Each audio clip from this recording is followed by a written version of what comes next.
What is up, everyone? It's Quinn here, and in today's video, I'm going to be going through the top waiver wire targets at every single position heading into week 3 of the NFL season. So hopefully you guys watch this video, can improve your roster heading into week 3. These are going to be players that are rostered in 40% or fewer leagues using the ESPN Fantasy Football waiver wire. If you guys enjoy, smash that like button. Any questions, drop them down below. But let's just dive right into the running back position. And I want to start off by talking about Rico Dowdle. He's currently rostered in 37.4% of leagues.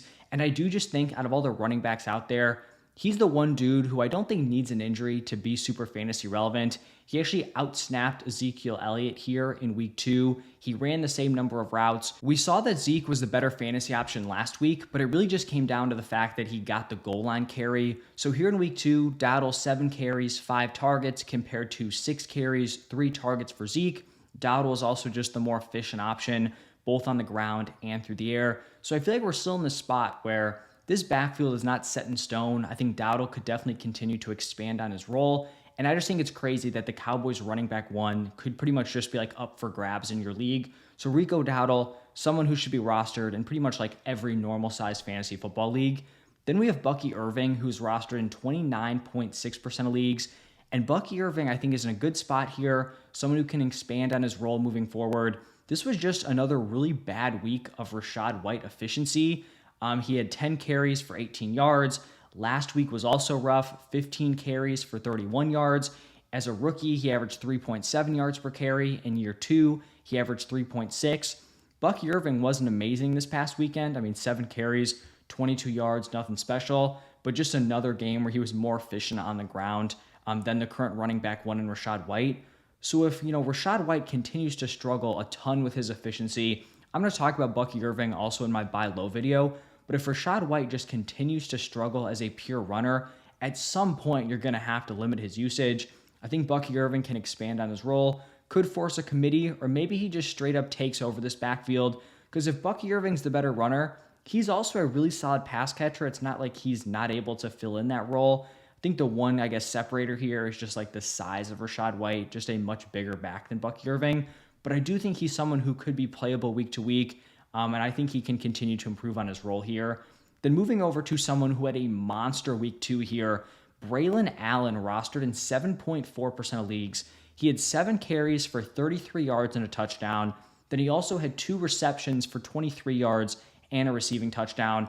I think at this point, even though he had the big week 2, it doesn't seem like he's going to be playable week to week. He played primarily on early downs, kind of like that change of pace back. So it's not like he was locking in on third downs, the goal line work. Breece is still getting most of the valuable touches, but Braylon Allen definitely took advantage of his opportunity. He is obviously, a premium handcuff moving forward, and maybe he continues to play well. He earns a larger role. I think at this point, he's more of just a handcuff option, but definitely one of the better ones out there. Now shifting over to a couple of Kansas City Chiefs running backs. At the time that I'm recording this, we do not know the severity of Isaiah Pacheco's injury, but he left the week 2 game with an ankle. He was on crutches in a boot after the game. And we have 2 running backs here who could be relevant. It's Carson Steele, rostered in 1.6% of leagues, and then it's Samaje Perine, rostered in 3.6.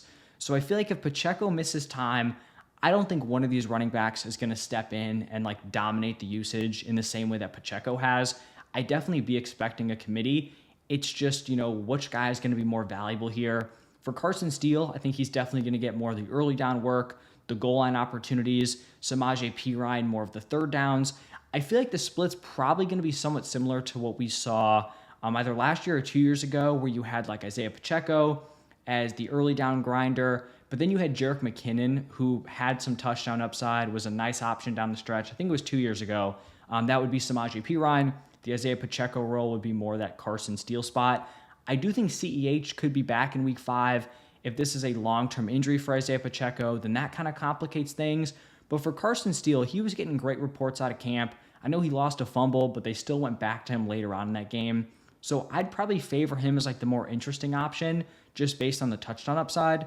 But in most leagues, if Pacheco is going to be out for an extended period of time, I think both of these dudes are definitely rosterable, and both could be playable in specific matchups.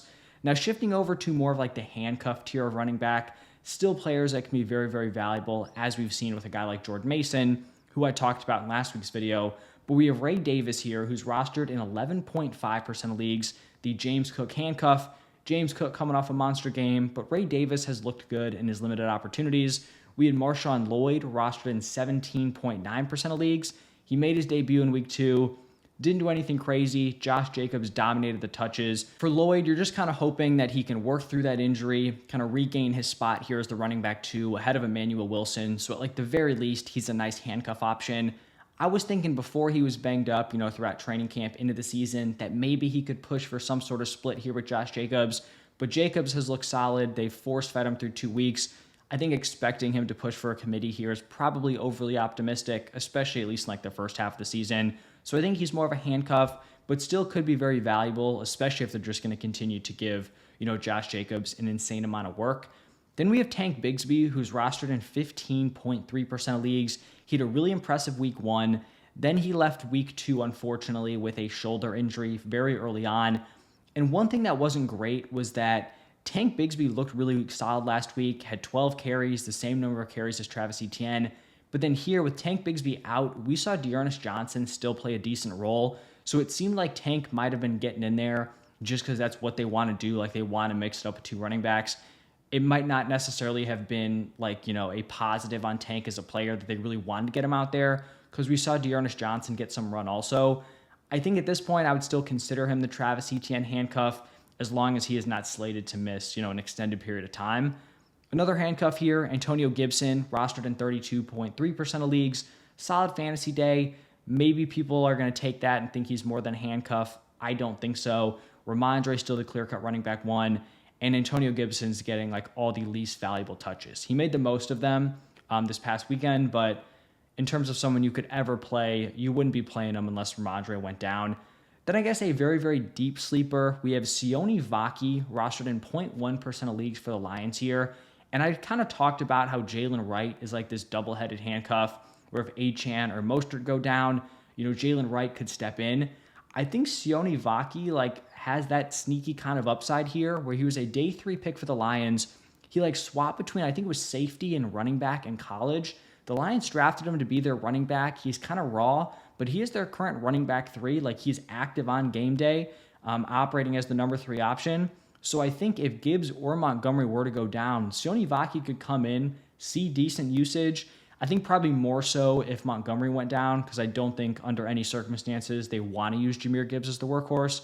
If Gibbs went down, Monty would probably just be the 3-down back. But if you're in a deep league, he is someone could keep an eye on, look out for Sione Vaki if you do see an injury to one of those running backs. And then I do want to just throw in one of these Texans running backs. I think at this point, it's tough to know which one. We saw Joe Mixon pick up an injury in week 2, Sunday Night Football. Not sure what the severity of that is going to be moving forward. I think he returned to the game, but then he didn't play towards the end of it. Dameon Pierce was hurt coming into this game. Heading into training camp, he looked like the running back 2, but he really struggled, wasn't getting great reports. So maybe he is still the number 2 option. He just missed this game with injury.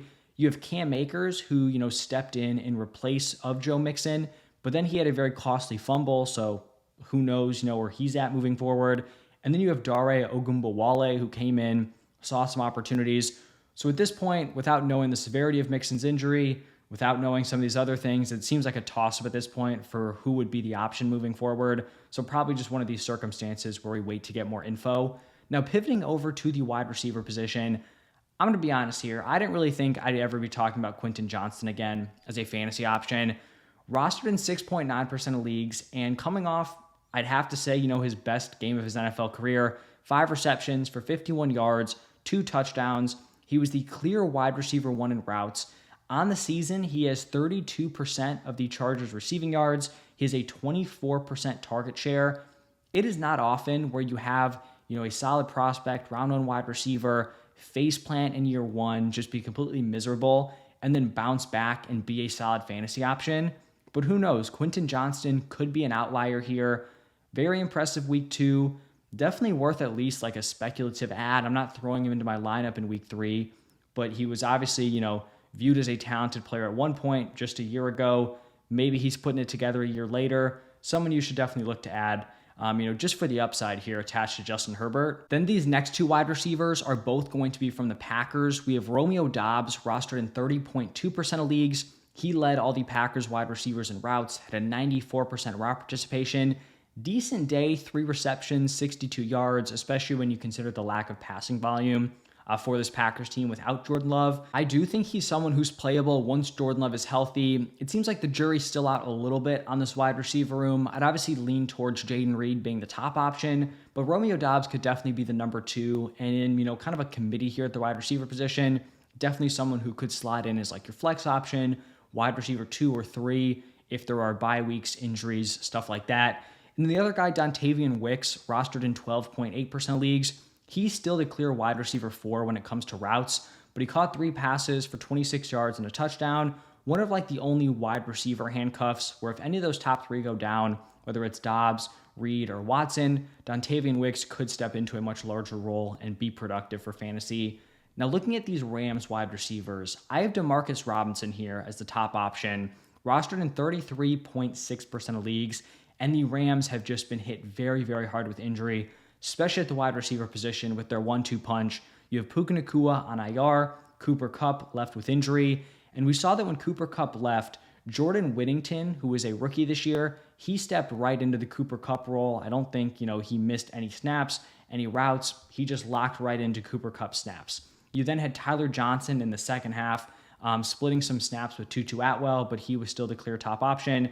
And then you had Demarcus Robinson also playing like a full-time starting wide receiver role. Out of these options, I do prefer Demarcus Robinson. We saw last year, had some decent games, more experience than these other guys. But depending on your league size, how competitive it is, how thin the waiver wire is, I think Tyler Johnson and Jordan Whittington could also be considered as ads. It really just depends on like the quality of your waiver wire. If it's picked through, you could do worse than adding either of those guys, especially Whittington as like a younger option, potential upside play, a dude who had a lot of hype throughout training camp into the preseason. And then I guess the final wide receiver here is going to be Jalen Polk, rostered in 21.9% of leagues. This still looks like a 4-man wide receiver committee here for the Patriots, which is not ideal, especially when the entire wide receiver room is only commanding 5 targets. But Polk did, get 3 of those targets. He caught a touchdown. I think the upside in this wide receiver room definitely could come into play, if/when Drake May takes over.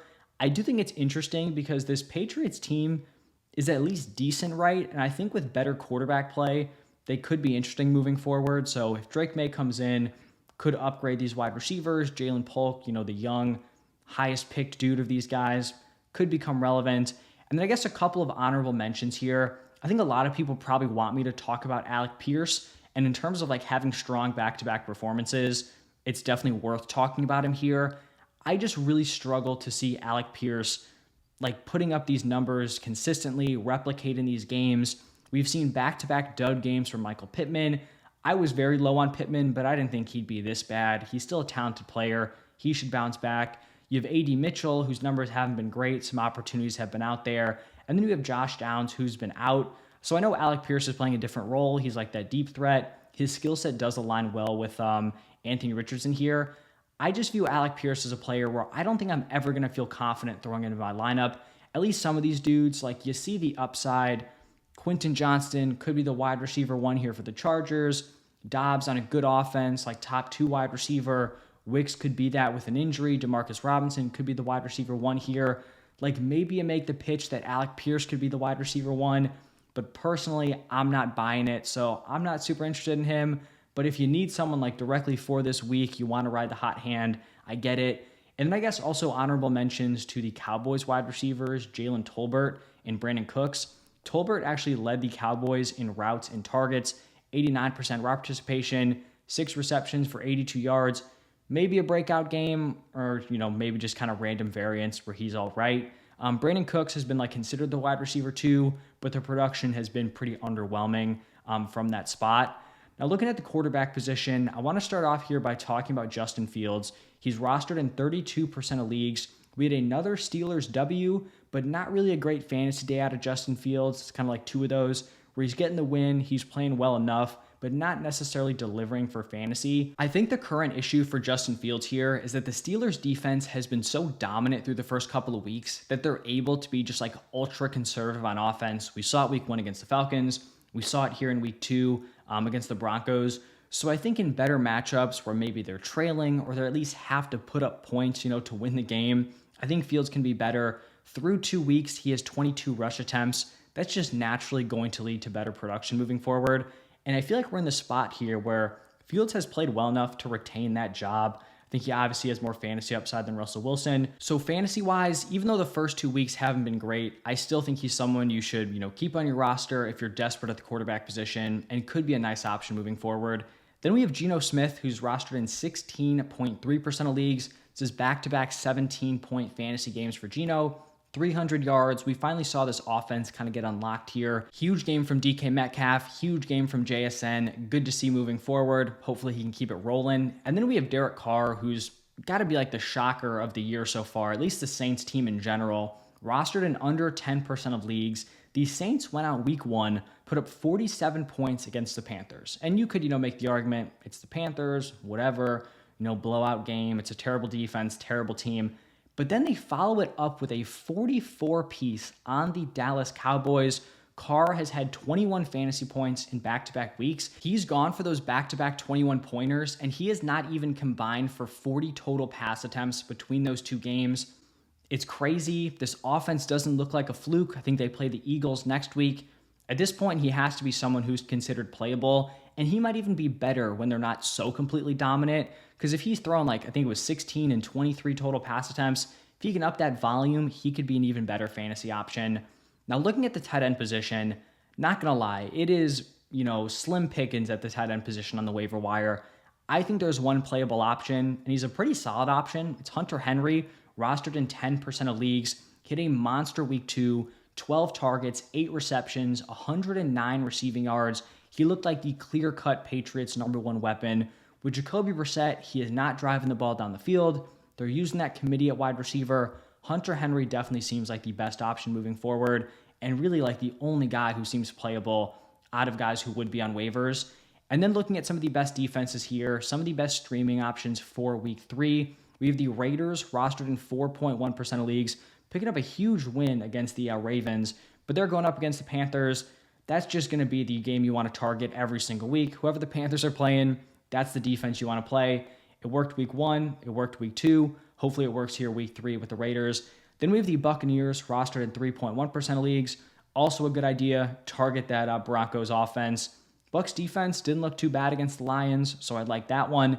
Then we have the Packers rostered in 5.7% of leagues. Defense looked good in week 2. Really gave Anthony Richardson some fits. And they also get a decent matchup here against the Titans.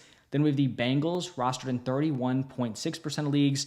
They have a nice matchup going up against this Commanders offense.